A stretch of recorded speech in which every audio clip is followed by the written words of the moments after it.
The church ladies, what a wonderful ministry. Thank you so much for what you've done today. Just amazing, amazing music, beautiful. I want to share with you, actually, I should back up a little bit. I hope you're not going to sue me for copyright or anything, using the church ladies in my sermon. But I'm like, what a perfect opportunity to talk about Mary and Martha, the church ladies singing and doing this.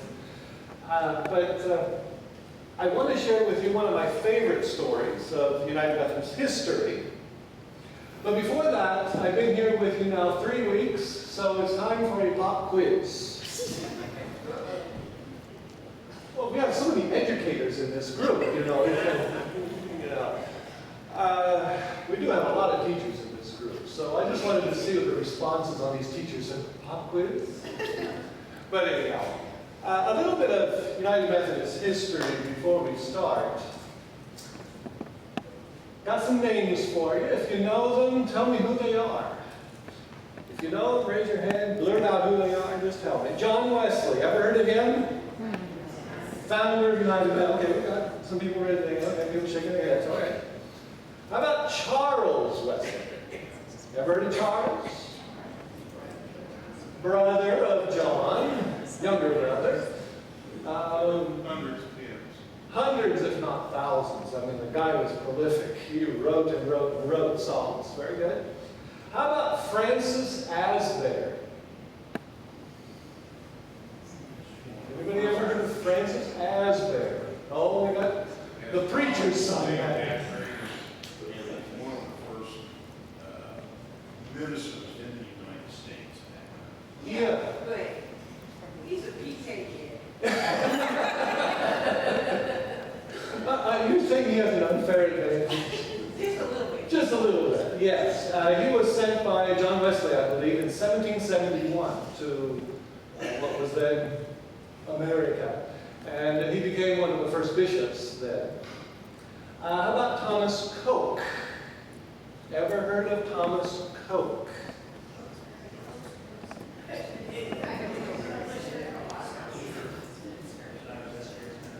United Methodist minister, also a bishop. Coke and Asbury were two of the initial bishops in the United States, as it was then. And have you ever heard of a company called Cokesbury? And that's where the name comes from. Francis Asbury, Thomas Coke, Cokesbury, they put them together, and that's why we get the United Methodist Publishing Company today. All right? Now I've got a hard question for you. Jarena Lee. Jarena Lee. I would imagine even the PK's kid has never heard of this lady. And it is really a shame. I went through seminary, never heard of Jarena. Until a couple of years ago, I had to take a class in United Methodist history and some more, and they asked us to read this book, Grace Sufficient, A History of Women in American Methodism. I want to tell you about Jarena. A truly remarkable woman in United Methodism, and we've never heard of her. What a shame. She was born in the late 1700s. Late 1700s. Put yourself back in that time. She was African American. She was born to a free family. Her family, she was born free. But they were also very, very poor. They didn't have much. At the age of 21, she accepted Christ. She decided to become a Christian at the age of 21, and shortly after that, she heard God's call to become a preacher.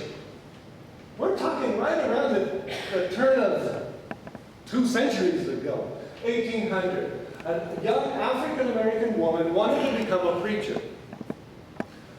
God was calling her to go and preach the good news, tell people about Jesus Christ.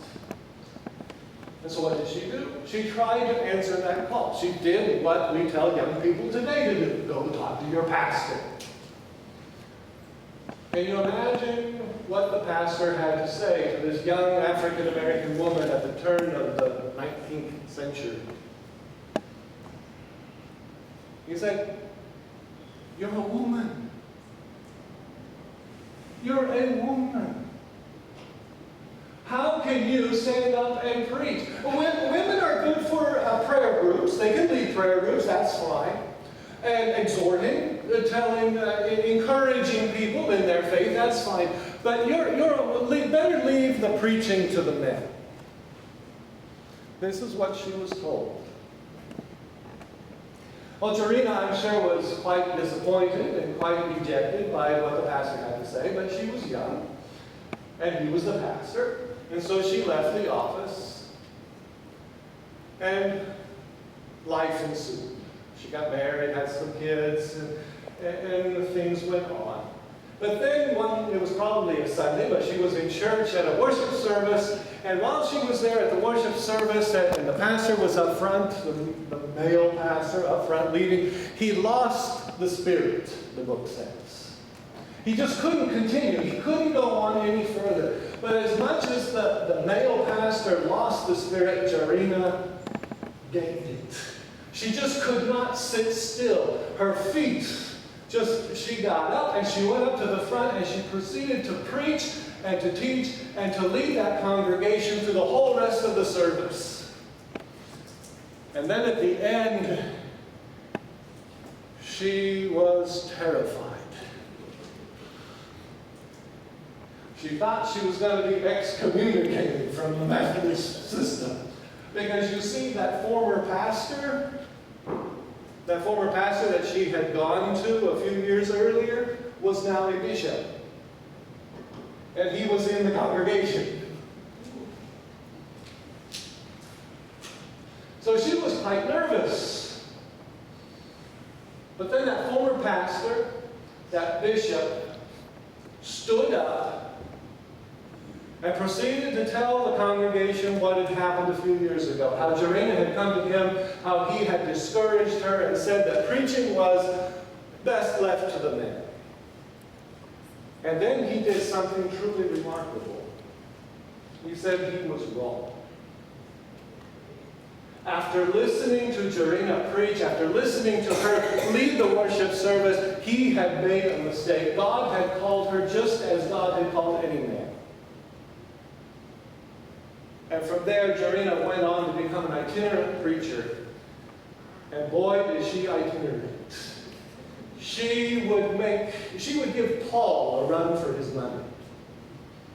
She preached all over the South. We're talking early 1800s here. A young African-American woman. She traveled on foot because she didn't have money throughout the South, preaching and teaching in the name of Jesus Christ. Oftentimes she would have to get odd jobs to earn a little money so she could rent a place so she'd have a place to preach in. And then she would walk town to town, village to village, city to city, on foot. She did this on foot most often. Can you imagine?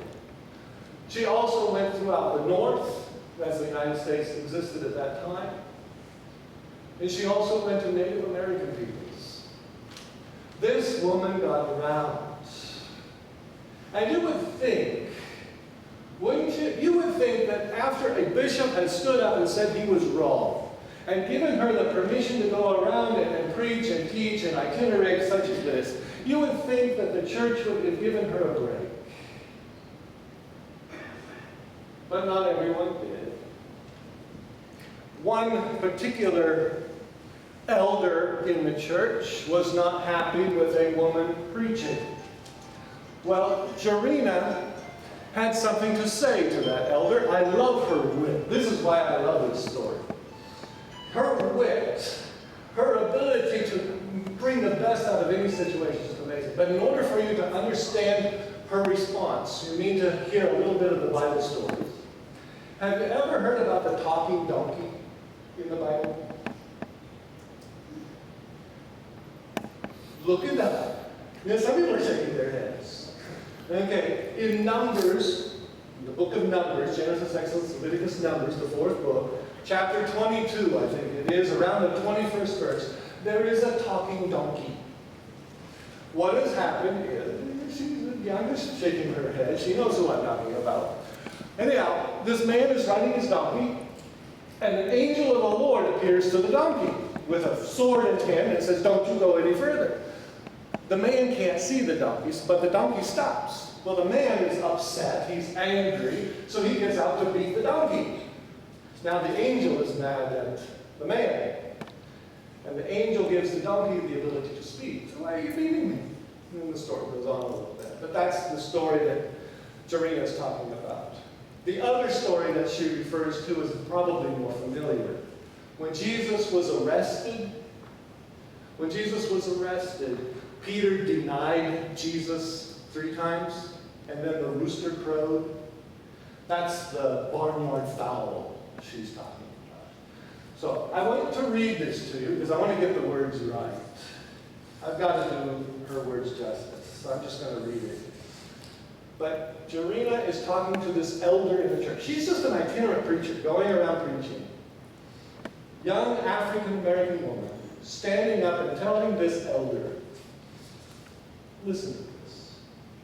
"And here let me tell that elder that as far back as Adam Clark's time, his objections to female preaching were met by the answer, if an, she uses the biblical word for donkey. Okay. I'm going to claim this is a family place. I'm going to use donkey, but you can read between, you can understand what I'm saying.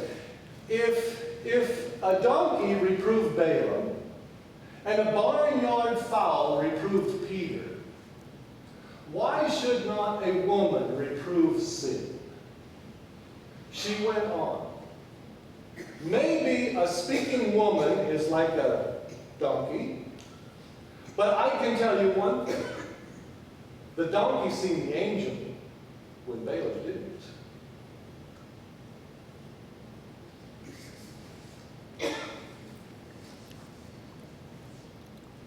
A truly remarkable woman.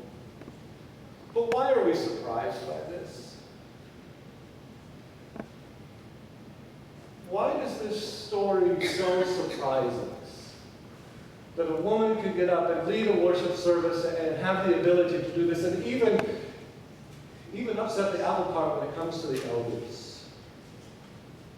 We have Mary and Martha in our story today. And I'm going to give you a slightly different take on the story than what you've maybe heard before. The traditional version, and you'll see this in some Bible translations, you'll also see this in a lot of commentaries. The traditional version is that Mary and Martha are kind of at odds with one another. Jesus and his disciples have come along. They go to Martha's house, and there they go in. And Martha is so busy and so distracted with all the work, preparing the meal and getting everything ready. And Mary is just sitting there doing nothing. She's just sitting there. And Martha, after a while, gets really perturbed with her sister. And she goes to Jesus and she says, "Jesus, you tell that sister of mine to get up and help me." And Jesus says, "No, she's got the better path. She's got it right. I'm not going to do that." That's the tradition. That's the traditional version that we've all heard. I grew up with it in Sunday school. You've probably heard it from the pulpit on multiple occasions. But I want to present a slightly different take on it. You can disagree. You don't have to agree with me. You don't have to agree with this version. That's up to you. I don't really consider my job to be one where everybody has to agree with me. I consider my job more of one to spur conversation, to spur thought. If you go home and start talking about this, I've done my job. And that's what I really want you to do. I want you to take this home and think it over. Remember it for a little while at least. But this version of the story goes something like this. Yes, Jesus and his disciples were moving around. They were preaching and teaching. And they went to, whose house did they go to? Martha's house. Do you know how unusual it was for a woman to own property in Jesus' day? It was almost impossible. So many circumstances and so many situations had to happen for a woman to actually own property in Jesus' day. And yet Luke goes out of his way to say that this is Martha's house. It's Martha's house that Jesus intentionally goes to. Next point. Who are the two sisters? Mary and Martha. Did you notice they are not the daughters of John? They're not the sisters of Lazarus or the wives of so-and-so. They are named in person. They have their names used by Luke in his gospel. This is also extremely unusual. Women of that time in Jesus' day were known by the men that they were associated with. And yet Luke goes out of his way to say it's Mary's and Martha's. This is who we're talking about. It's Martha's house, and these two women are there. Luke is going out of his way to say that these women are unusual. They're different. Pay attention to this. And then we come to the part where Martha is so distracted. And some of your translations will go this way too, that she was distracted preparing a meal. But that's not really what the Greek says. And my fear here is, and the reason I bring this up is because I think we have assumed for 2,000 years, because they were women, they were cooking. She was distracted with women's work, for lack of a better term. We have assumed that. But Luke, in the Gospel, in the Greek, and I'm not a Greek scholar, I'm using a commentary for this. Luke uses the verb diakonia. Now, I doubt that very many of you are Greek scholars, but diakonia is the Greek word for deacon. Deacon. So when Luke is describing Martha's work, he's really calling her a deacon. Almost every time in the New Testament that the diakonia is used, this word is used, it's used for church leadership and leadership within the church. So what Luke is saying here is this is Martha's house. She owns the property. We're talking about these two women by their own names, and they are in church leadership together. It doesn't say necessarily that Martha and Mary are preparing a meal. What it says is that they are doing the work of diakonia, and Martha is distracted. Does that change your perspective on the story? Now, you can agree with it or disagree with it. That's up to you. Most of the commentaries go with the traditional view. But there is a view out there that says Luke is trying to tell us something that even in Jesus' time, right under Jesus' nose, these women were in leadership positions. They were the first church ladies. They were the first church ladies. And don't get me wrong, there's nothing wrong with preparing a meal. Please don't misunderstand. I love to eat. There is nothing wrong with preparing a meal. But what we have assumed over 2,000 years is because Martha was a woman, she couldn't do church work. She couldn't be in leadership. Why does this surprise us? 2,000 years later. Why is this so surprising to us? Now, I have two boys. And I don't want boys to be ignored either, okay? I want them to have opportunities and the chance to go forward with their lives. But why do we so often overlook women and young women? Their leadership and their ability, the gifts and the talents and abilities that God has given them, we so often overlook. Why is that? And stories like Jarena Lee and talking about Mary and Martha as leaders in the church shock us. Why? Why should it? And you may think I'm talking about other denominations here. Other denominations have to answer to God just as we have to.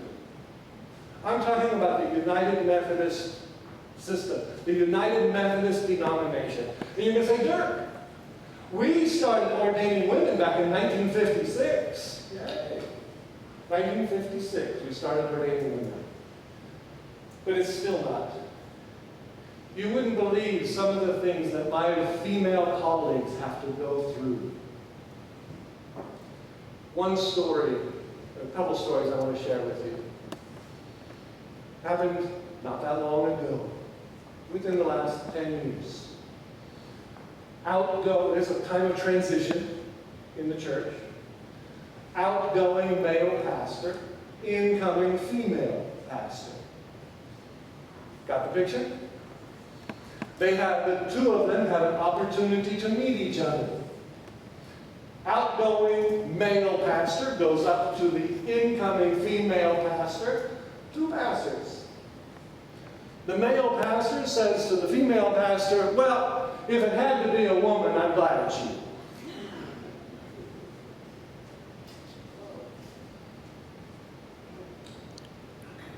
We have to answer for that. We have to answer for that. Another story, it's not just pastor to pastor, this is also congregations.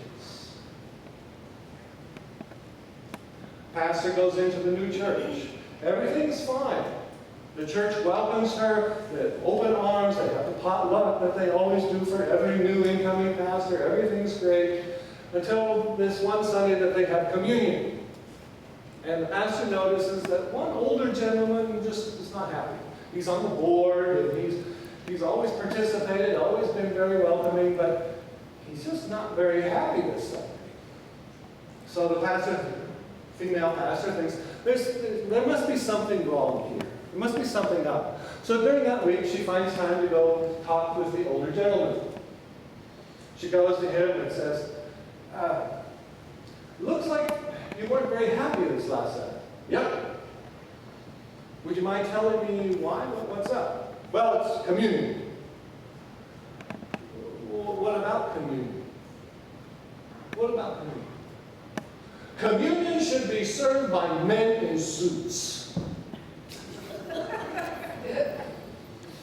When I heard the story, my reaction was, maybe somebody should tell him Jesus didn't wear a suit.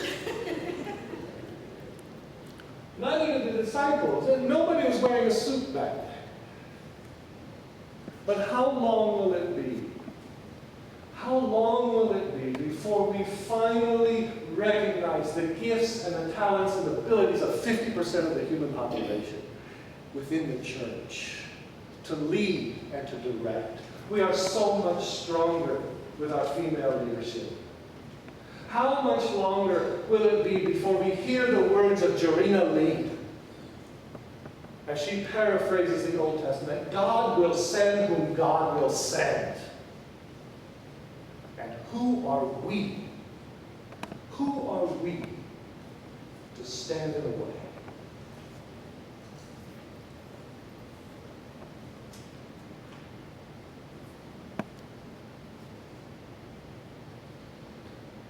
God loves you.